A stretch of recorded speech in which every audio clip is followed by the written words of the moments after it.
Hi, I wanted to do a garden tour, so let's do a garden tour. You can see my little succulents here in the window. The aloe is named Ellen, and I don't have a name for that little pearly looking guy. Those are the only two indoor plants though, because I don't know, I've never been able to keep them alive. These are beets, radishes, and carrots. This is a lemongrass. I've never grown it before. I thought it would be cool, and I absolutely have no idea how you're supposed to use it. I grew this specifically for the cats. This is cat grass. I'm not really sure how they use it. This is my herb garden. So, apple mint, ginger mint. This is emerald tower basil, and hiding back here, see that little guy? That is a cinnamon basil. This is lemon balm. This is thyme. It used to have dill in there, but it went to seed. And then this is spearmint, and this one is peppermint. We'll have to do this in a couple of parts. I don't really have a whole lot of flowers. I'm not sure what these are. But I liked them, I guess. I'm not sure what this one is. This kind right here. But this is a nasturtium. And it makes these beautiful flowers. It's also usable in teas. And it has a friend that is slowly but surely taking over this planter. It's even growing up through the deck and going out to start choking other plants because he's just not friendly. This right here is a red currant, a little tiny black currant, and the parent plant from this little baby. This little baby was a cutoff from this plant. Also, if I like weeds and I know that they're usable, I leave them. This is a dandelion, and then this, and this. I'm not sure what they're called, but I know they're edible. So we'll go down this way, and this will be the first half of the video, or the first video, I guess. This and that. They're a yellow calendula, and I use them for tea. I've been harvesting the petals. So these little rows, this whole planter is stuffed to the gills with radishes, because as the weather cools, the radishes will be sweeter. This right here is a red currant. This massive thing right here is a zinnia. This is one plant. I think I'm gonna plant more of them next year, but I know I'll space them a lot farther apart. This is another black currant. These are some more weeds. This thing here is actually purslane. I picked it out of our driveway and moved it over here to this planter. This is, people call it Wandering Dude now. It used to be called Wandering Jew, and they changed the name so that it wasn't offensive anymore. So if anybody wants any Wandering Dude, let me know. I will give you clippings for free. I have a whole bunch of this. It is on both sides of this little trellis. This is an orange calendula. I've also been harvesting the petals from it. This is the most annoying weed in the entire world, and I hate it. But that's okay. This is something that other people would probably consider a weed. These are morning glories, and I only planted them because my grandma always had them in her garden. and I loved the flowers. This is the closest one to actually being open right now. Let me just, there we go. They are beautiful. I have to come back and tuck some of these in. And then this little viney guy right here. This is a loofah. It's a gourd, and I'll turn it into some sponges if it ever produces any fruits. This little one is also a loofah. They haven't been doing super great. And then this thing right here is a Corsican gourd. You can turn them into bowls and all kinds of cool things. This is the view of the garden from down by the park. I think it's really pretty. Even though it's really noisy. I'm gonna go around this way. Okay, so these 2 rows are our potatoes for this year. I had expected them to die back long before now. They're still not ready. They're still producing. They're still growing their little potatoes. This right here and its little friends all over the place. These are volunteer tomatoes from last year. I mean, they're beautiful, but now they're starting to crowd out my squash. These are Sunny Delight patty pan squash. And since it just kind of started raining recently, they have started producing a lot. I'm gonna have to come out here and harvest anything that's about this size, because I wasn't really sure how big you were supposed to harvest patty pan squash. That over there is a spaghetti squash, and the one that's reaching towards the road is also a spaghetti squash. This is my other Sunny Delight. That one, it kind of looks like a spine now, which is a little weird. That's somebody's dog. Sorry about that. And then I have a butternut and 2 butterkins. And then over there underneath those tomatoes are some buttercup squash. The squash really took over. This, you can see right in there, that's a butternut squash. And there's another one. But all of this is actually a pumpkin plant. And I think that there was a little pumpkin right here.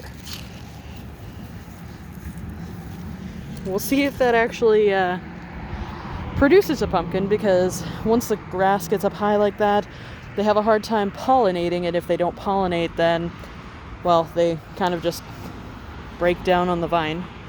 They don't actually create a fruit or anything. You can see this different kind of leaf right here.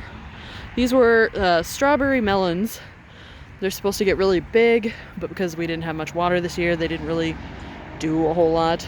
So, well, also because I think that the squash is much more aggressive than they are. I think I'll move them into the sun next year and see if they do any better. This is what's left of our sunflowers.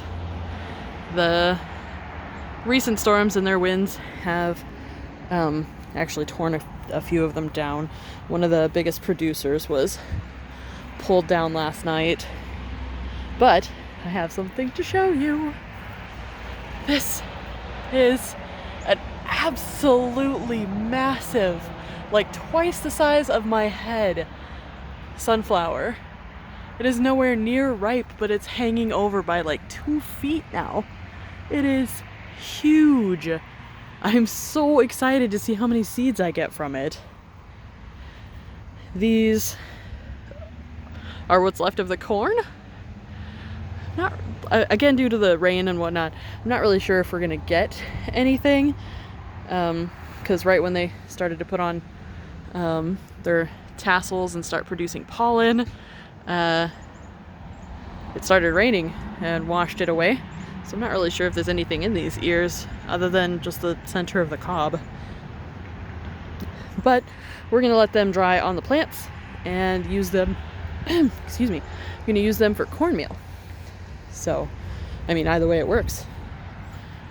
Over here, we have a couple of cauliflower. I swear they were supposed to be snowball, but I see that there's some purple on there. I'm not really sure what happened to that.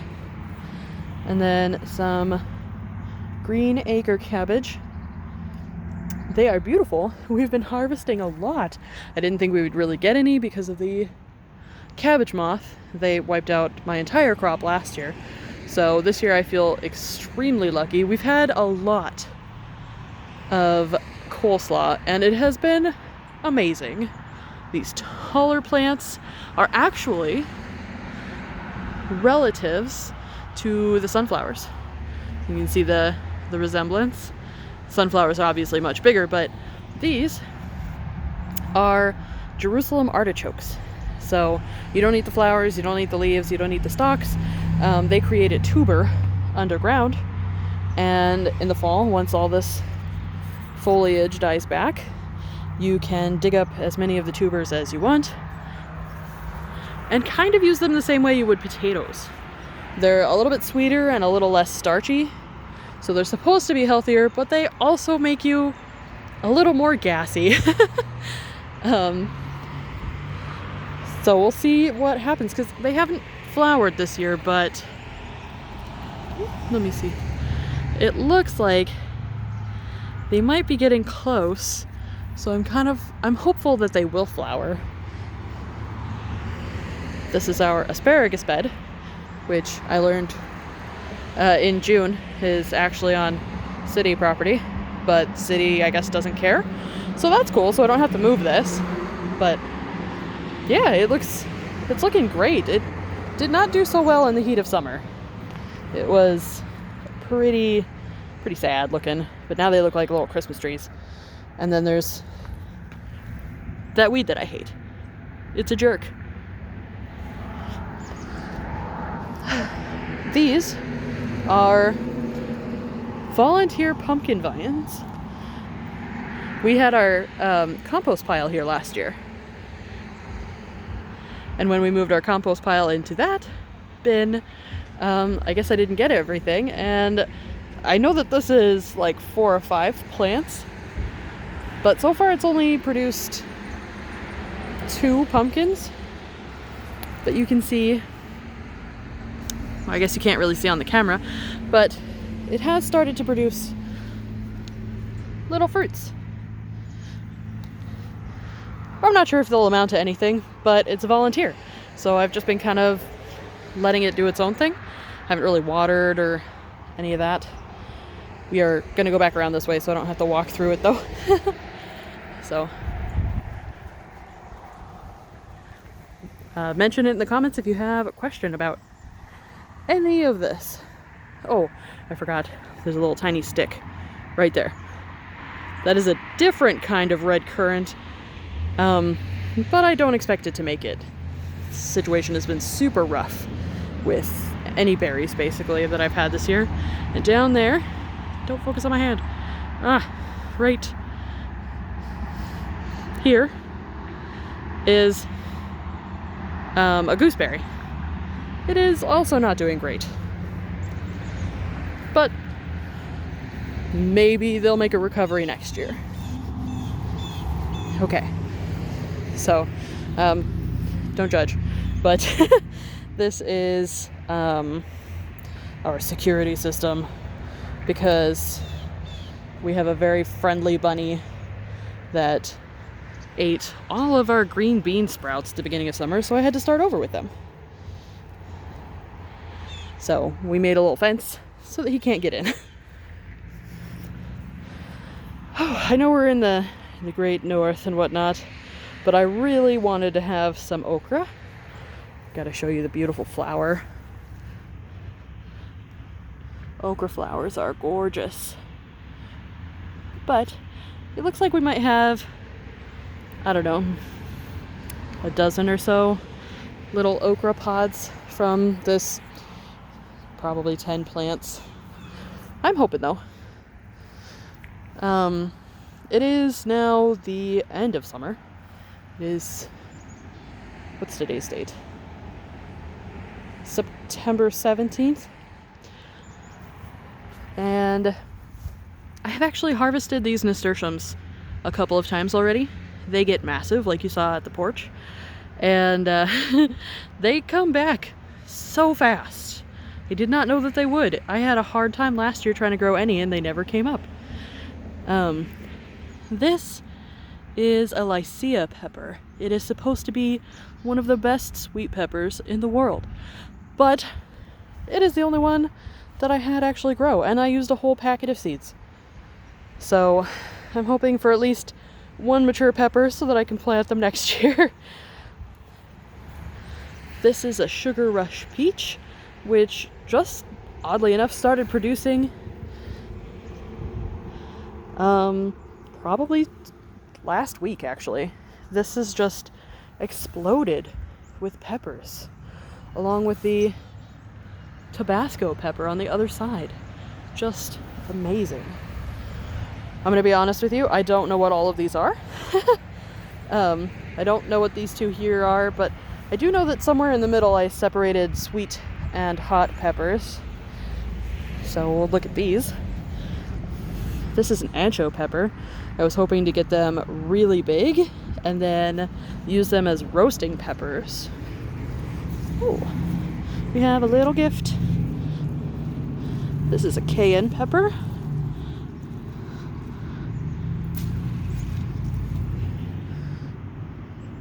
They are small but powerful. I had one earlier this summer and it was only this big, and I thought, oh, they can't be that spicy. I regretted eating that whole. So these, I believe, are the ancho peppers, and I think that these might be California Wonder Peppers. So they're a green bell pepper, so they're sweet.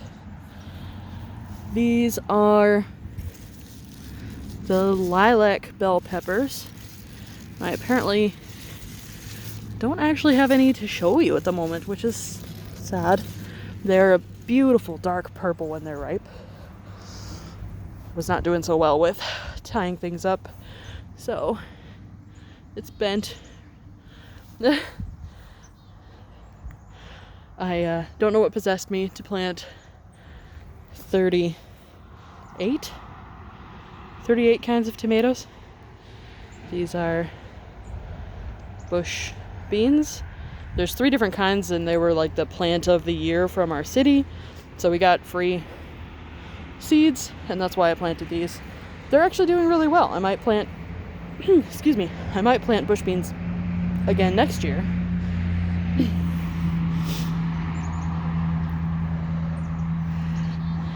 These 3 plants right here are,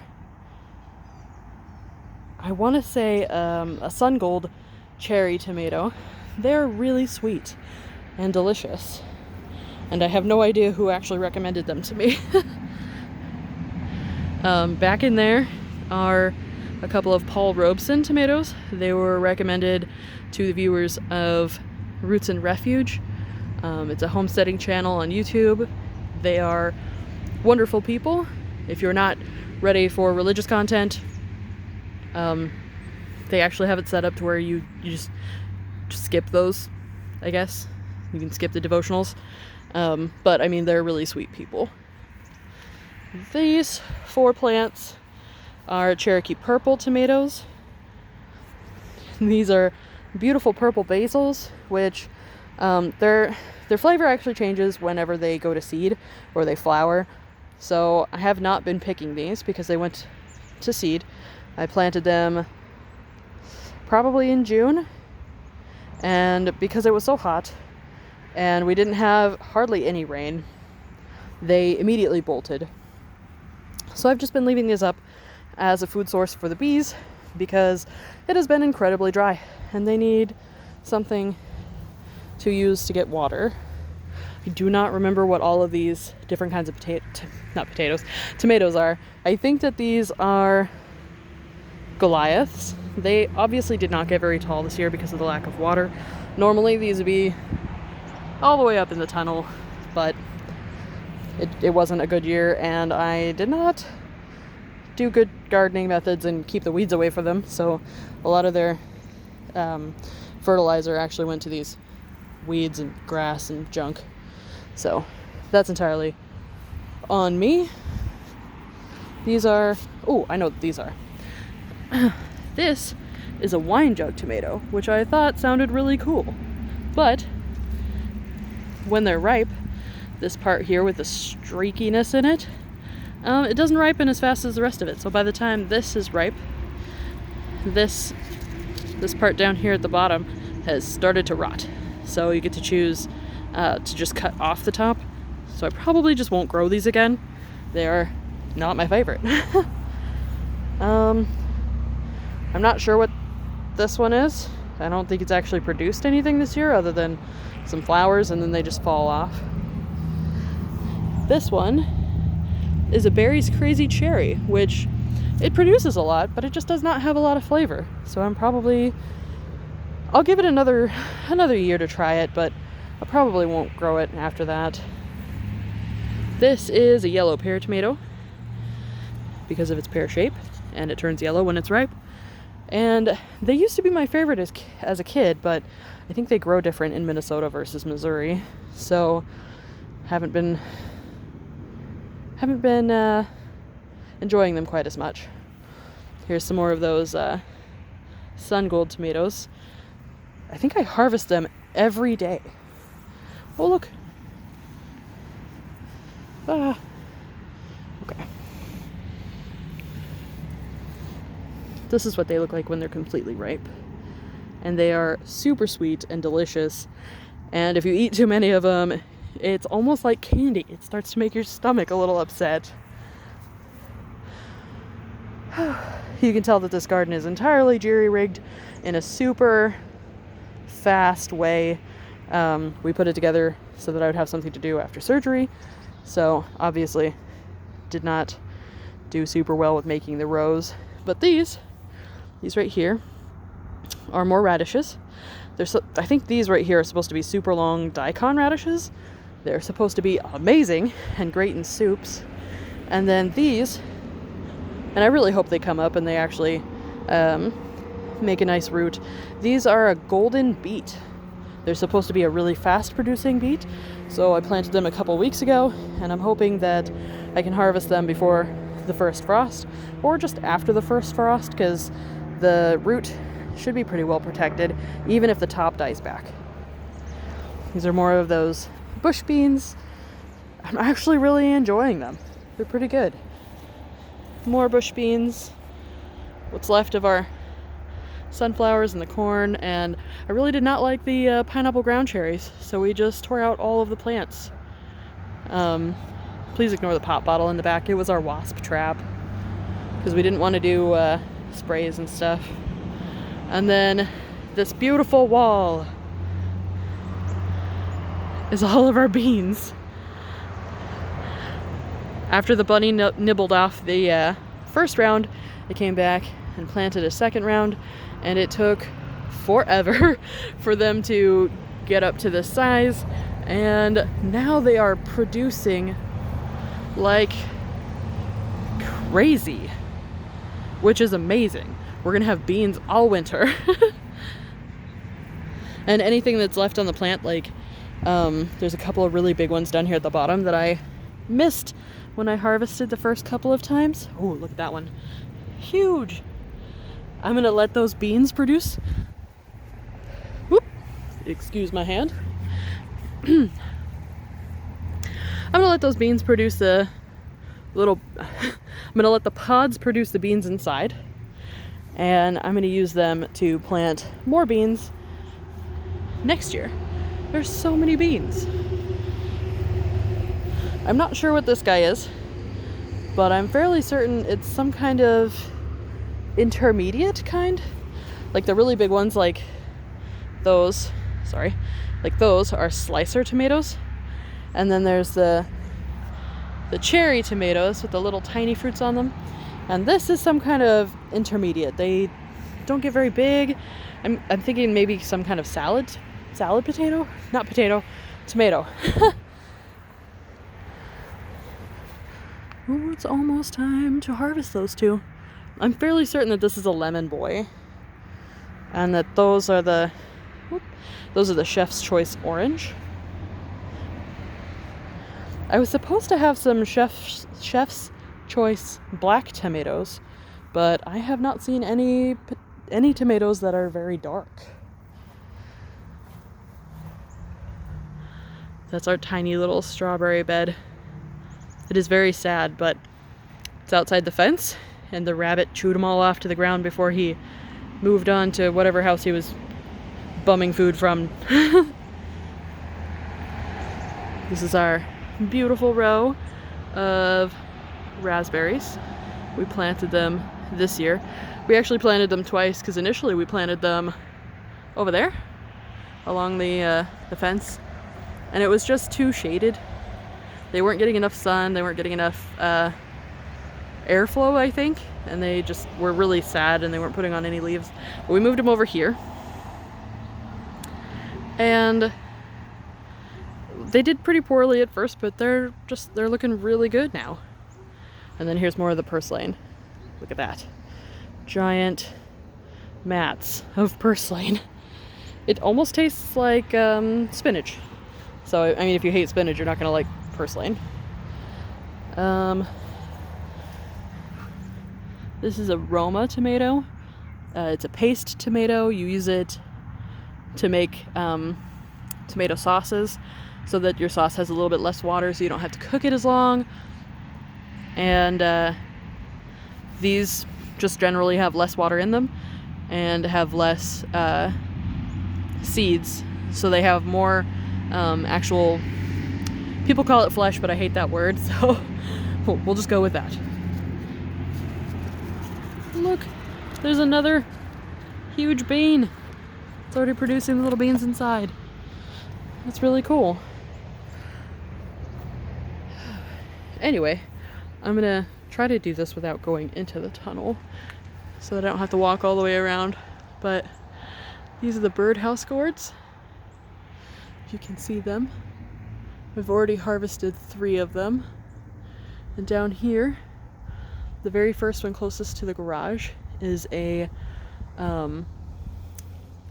long-handled dipper gourd. I do not think it's going to produce anything. It had a really rough summer. This is a very dry spot for it. Right here, it's a beautiful Kajari melon plant. You can see the little melon right there. When it turns orange, it'll be ripe.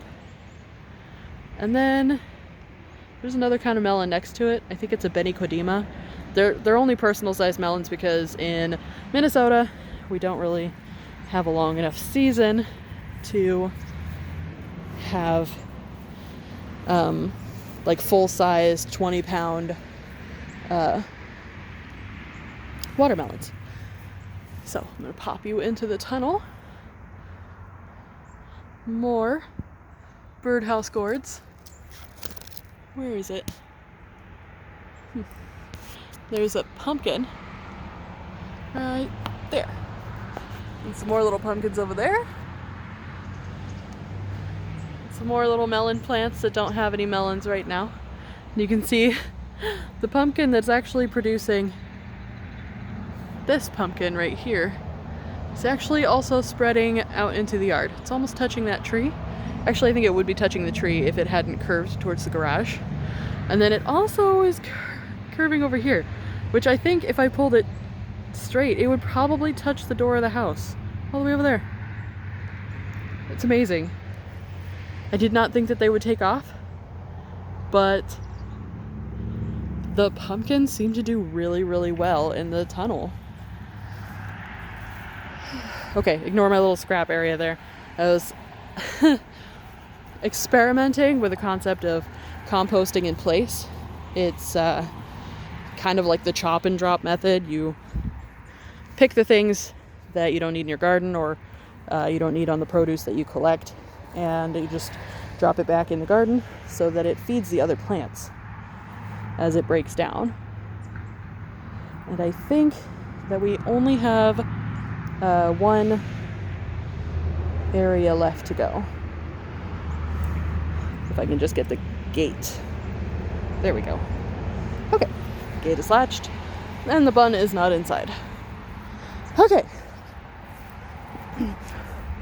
Last area. Also exploring the chop and drop here, except I did it over there because these all seem to be really susceptible to a disease called powdery mildew. So you can see the white on the leaves up here and the white on the leaves in the yard. Those leaves will actually die. You can see the healthy leaves right there are bright green. So these are the white leaves from these plants that I actually pruned off of them yesterday so that they could have more airflow and not die to disease. But it seems like squash is just really hard to grow here without, the powdery mildew. So this is the zucchini bed. It was also the garlic bed. And once the zucchini stop producing, or I decide that I don't know what to do with any of the zucchini anymore, I will actually be adding those 3 bags of soil in here, along with a bunch of compost to break down and feed the garlic over the winter.